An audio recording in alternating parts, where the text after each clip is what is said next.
Hello, hello, my beautiful friends. It's Michelle. Welcome back to my YouTube channel, and welcome to the September issue of Tea with Me. If you have been with my channel for a long time, I welcome you back and thank you for returning. If you are new, thank you for joining me.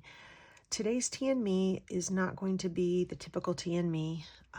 It's going to be more of a chat, which hopefully for those of you who are my social media family, art journaling family, you may want to stay so you know what's going on in my life and what has happened to me the last 6 weeks. If you are new, I hope you'll stay a while, look at the content on my channel, and know that we will return to the regular format next month. For those of you who know Tea with Me, every month is generally a format. I usually have some recommendations of books or art journaling or junk journaling products, talk a little bit about what's going on in my paper life, and then usually highlight something fun, either a project or something that I've discovered or some estate sale finds. And there is kind of that format every month. This month, it's really just going to be a little bit of a chat and a catch up and me writing myself back towards getting back on track.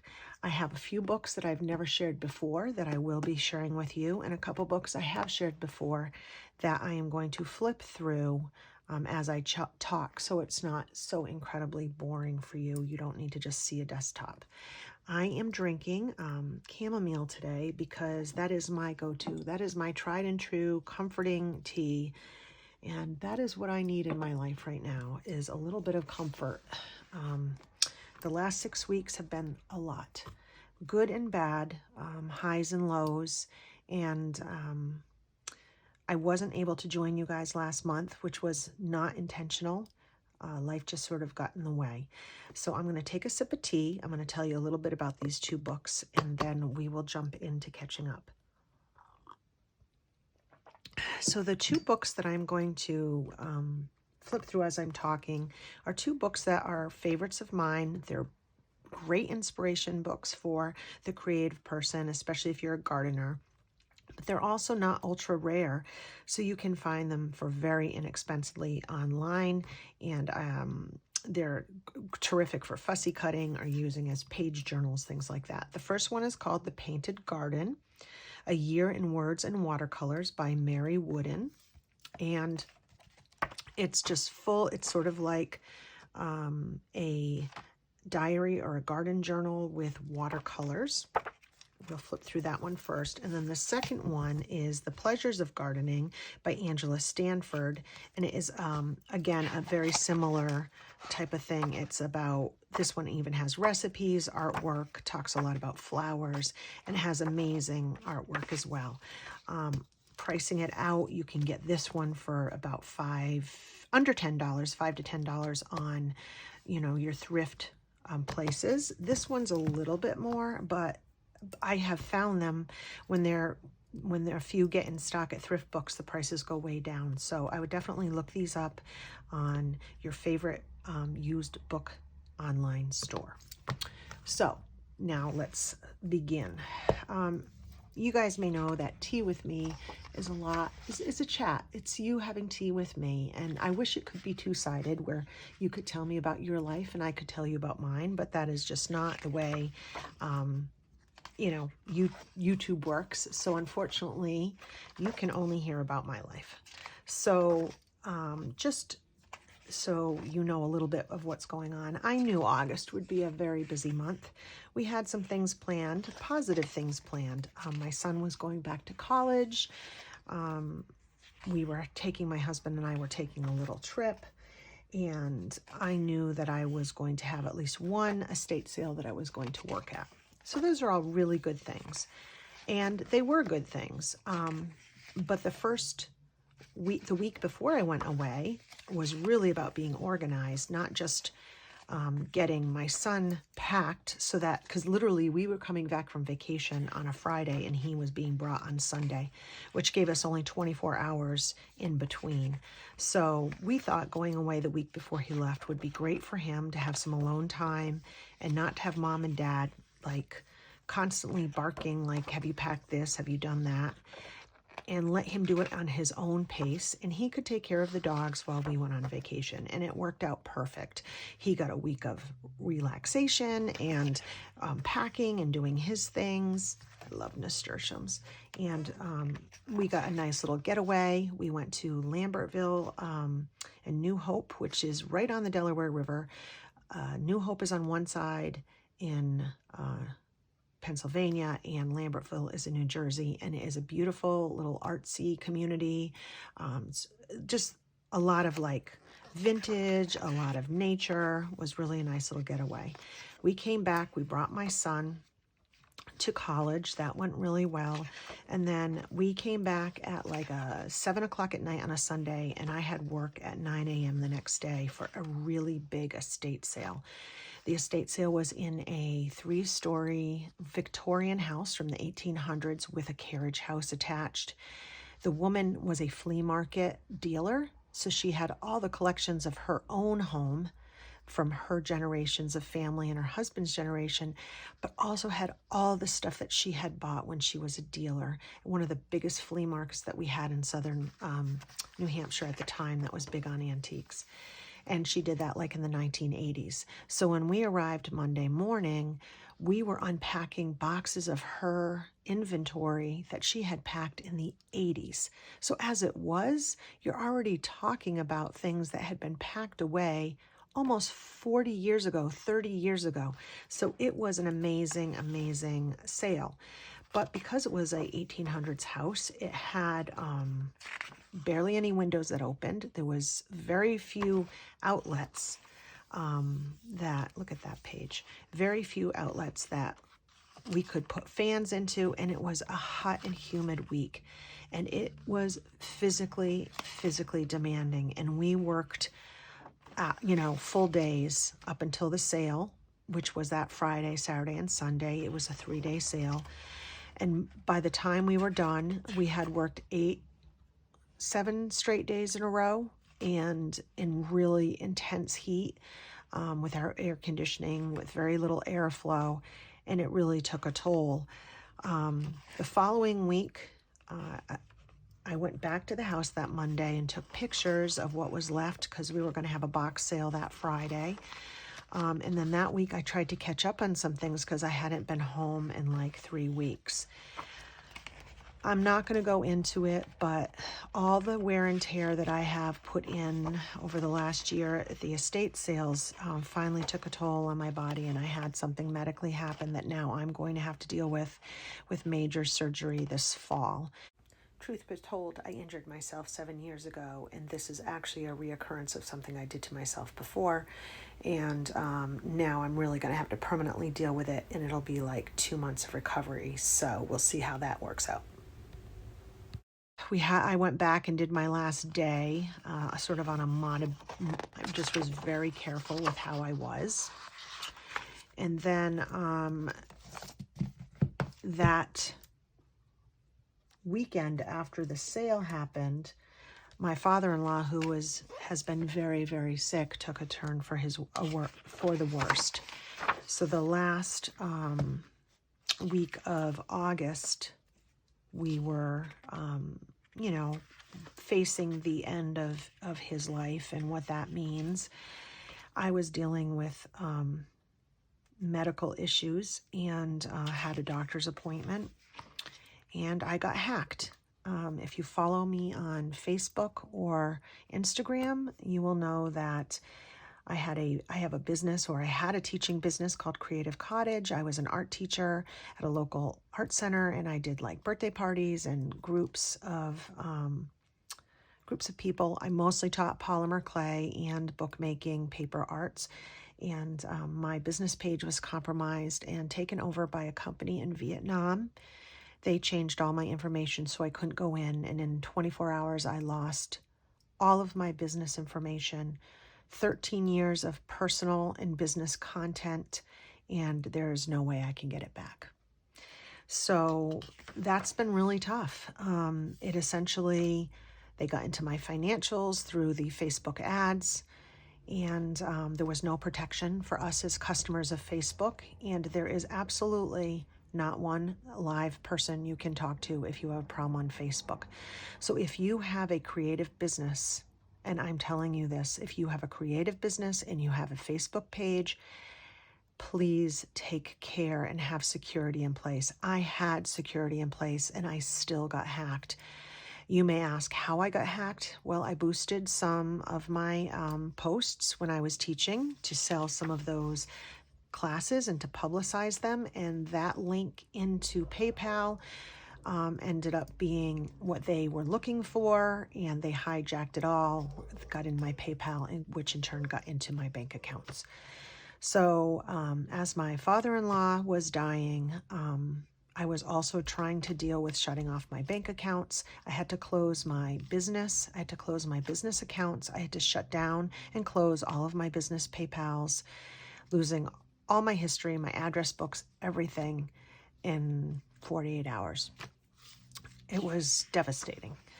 On top of that, my father-in-law did pass away, and obviously that is a devastating emotional thing to go through as well. And 48 hours later, I was faced with the fact that the company or the person that had taken my page and had redone the content, it's a hose company, which I don't believe it's a hose company. I believe it's a front for something else, was now running ads on that page and charging it to my PayPal, my Facebook account. Now, I don't have a Facebook account I can get into anymore, so I couldn't stop it. The only thing I could do was close my accounts and flag it. So what the hacker ended up doing was just adjusting where they charged all these ads and their illegal activity, and hacked someone else using my page. So because I had a Facebook business and I had done ads, that was attached to my email. So even though I had no way of getting back into my Facebook, I had no way of stopping what was happening, I had no way of letting Facebook know that this was happening or anything, I had no access to my account, I was still getting receipts, and I could still see who they were hacking, how much they were charging other people, and how they were using my page to essentially create fraud on other people's pages. It was the most stressful, upsetting thing I can tell you about. And what I can tell you is I spent over 40 hours researching, trying to get through to someone at Facebook. I found emails. I found numbers that went nowhere. I found a customer service line that says we don't offer customer service. In the end, I had to end up making a police report with my local authorities, and I was told even law enforcement in our country, and I'm sure around the world, does not have a live person they can talk to at Facebook. So let that sink in. If they know a crime is being done, let's say somebody is trafficking people or someone's about to post they're going to commit suicide and they have an address, all these things, they cannot report any of this to Facebook or get any information to help them. On top of that, they recommended that I call PayPal and give PayPal all the accounts that were being hacked into through mine so they could flag those. PayPal was able to flag them, but they couldn't stop it until the people realized that they're being charged. But at least I have it on record, so they'll get their money back. But PayPal told me they have no live people at Facebook that can help them. There is no protection, and keep in mind, Instagram is linked to Facebook. Messenger is linked to Facebook. Luckily, I had different passwords, and I can't say that enough, stress that enough. Have different passwords. I know it's a pain in the butt, and it's hard to remember all our passwords. But had I had different passwords that couldn't be broken into in all of these accounts, I could have minimized the damage. Unfortunately, I think I had the same password for my Facebook account and my PayPal account that was linked to that business. And that's how they were originally able to get in. Your Instagram should be different than your Facebook. Your Facebook should be different than your PayPal. You need actual things that are different. You need to make sure your accounts are not the same. You need to change your passwords every few months. That's a lot of work. It's a lot to keep track of, especially if you have a business, especially if you're making content on YouTube, especially if you have a family and you're doing all these other things. But let me tell you, it is not worth the heartache that I have experienced. I will never recover 13 years of photos and memories about my kids, about my friends, about things I did, about artwork, about my business. It's all gone, and I will never get it back. And you know, it was a hard lesson I had to learn, and I hope that you guys will listen to my warning and maybe protect yourselves the best that you can. After I have now accepted that this is what it is, I'm hoping that I've reported it to enough stuff that they stop using my Facebook business page to scam other people, but that will remains to be seen. As far as my personal life, we laid my father-in-law down to rest last week in a beautiful ceremony with military honors.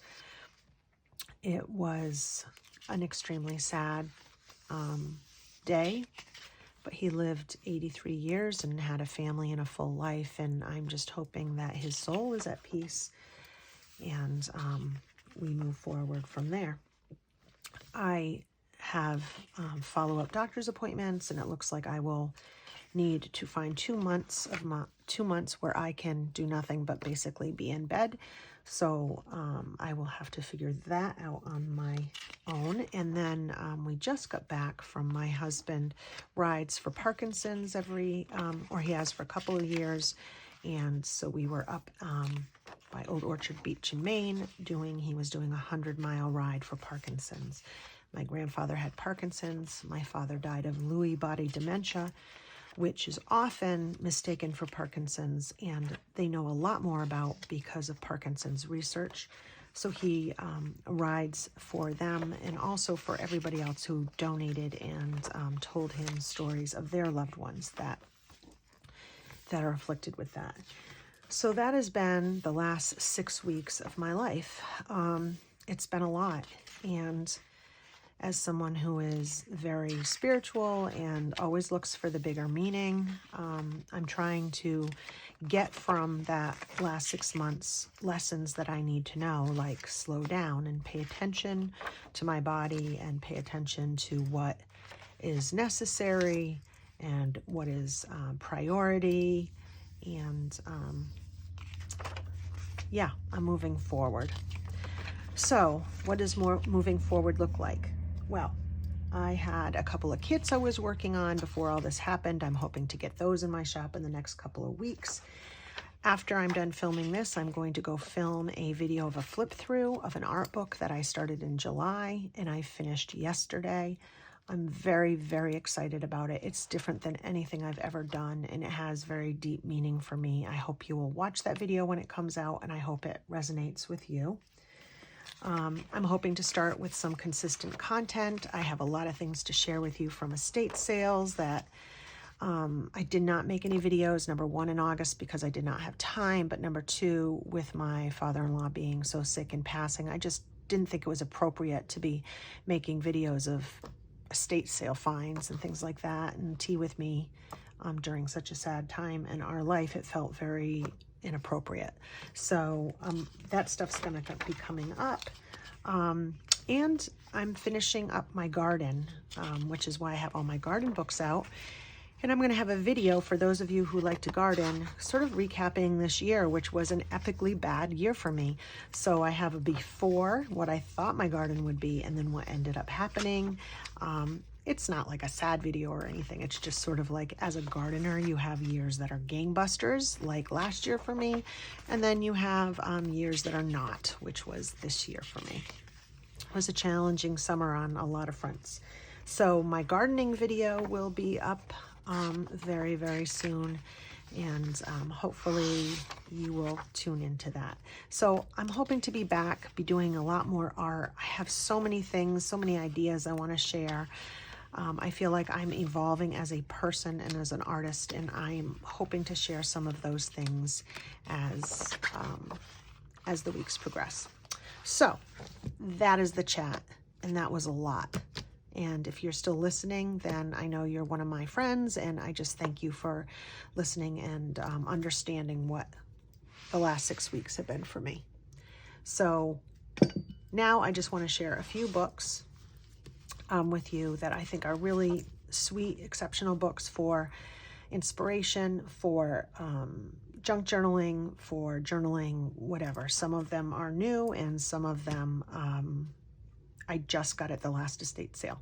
So this book here I've had for a while. It's called The Floral Birthday Book, and I'm not sure when it was made. Basically, it was made for you to keep track of people's birthdays.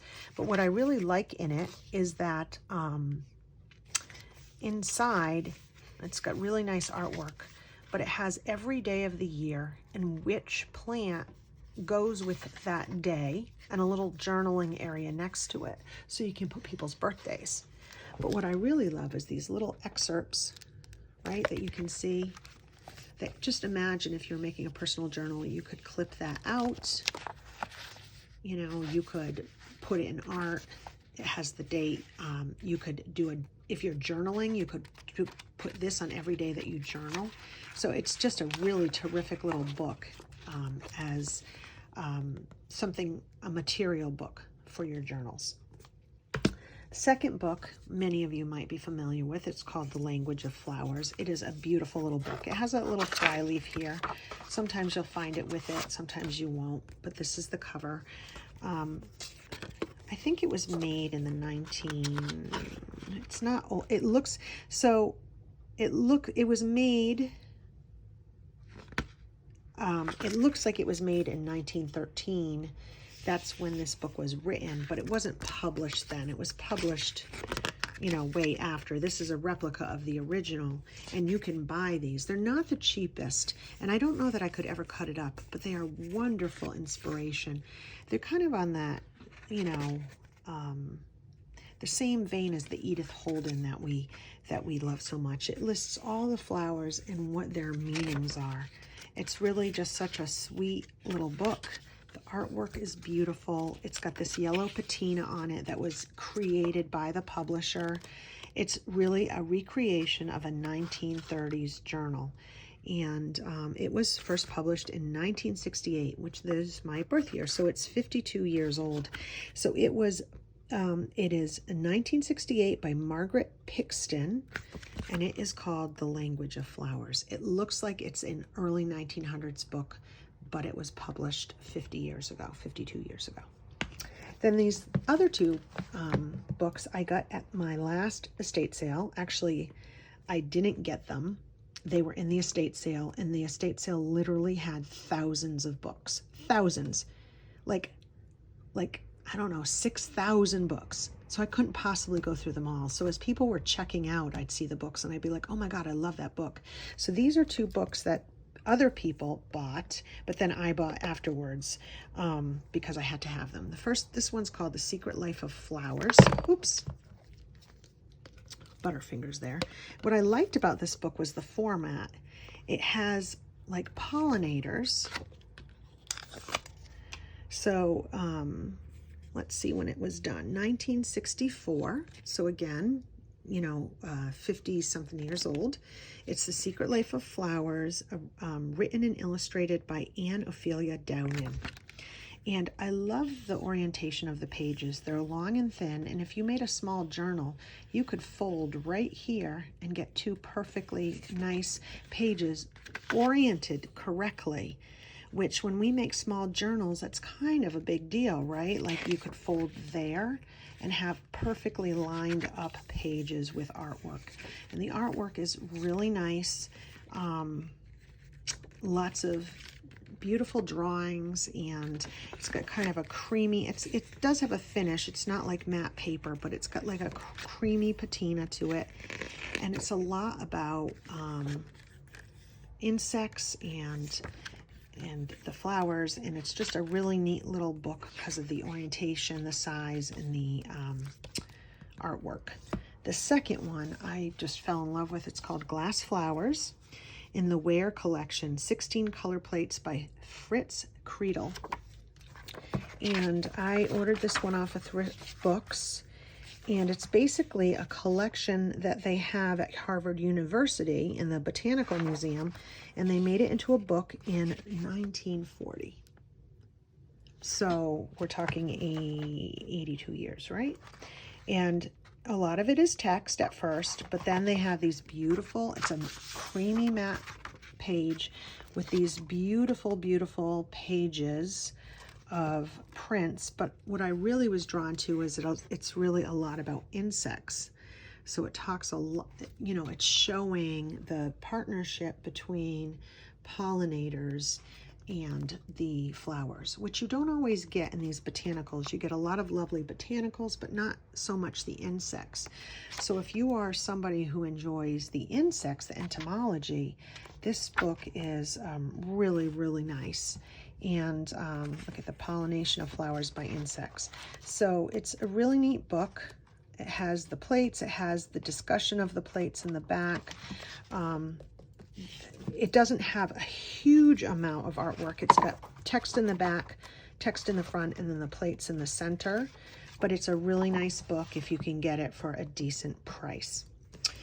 So that's it. That's Tea with Me. I know it's mostly a chat this month, but hopefully you will understand. The last thing I will leave you with is one of my favorite plants this year was called a love-a-puff. And it's a delicate little flower. It will be in my garden video. But what I really love is when they make these little paper lanterns, and when the lanterns dry, let's see if I can get that, they make these little seeds with perfect hearts on them. And I'm going to harvest these little hearts and put them in bottles and send love to people, that my friends and family. So I just really love the idea of that, and I love these little seeds with these perfect little white hearts on them.